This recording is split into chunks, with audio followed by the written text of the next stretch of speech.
लोग जो डिस्पेंसरीज में और तो बिहार के पटना से इस वक्त की बड़ी खबर आ रही है। आपको बता दें, खुदा बख्श लाइब्रेरी को बचाने के लिए अहम कदम उठाया गया है। आईपीएस अमिताभ कुमार दास ने अपना पुलिस मेडल वापस कर दिया है। सदर जमहूरिया रामनाथ कोविंद को अपना मेडल उन्होंने वापस कर दिया है।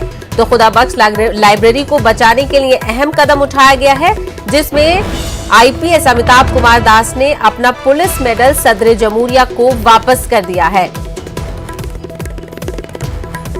तो बिहार के पटना से इस वक्त की बड़ी खबर आ रही है। खुदा बख्श लाइब्रेरी को बचाने के लिए अहम कदम उठाते हुए आईपीएस अमिताभ कुमार दास ने अपना पुलिस मेडल वापस कर दिया है।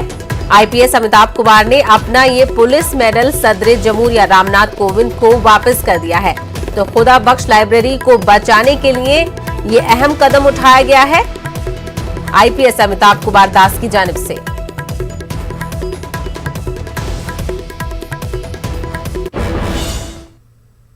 नाजरीन,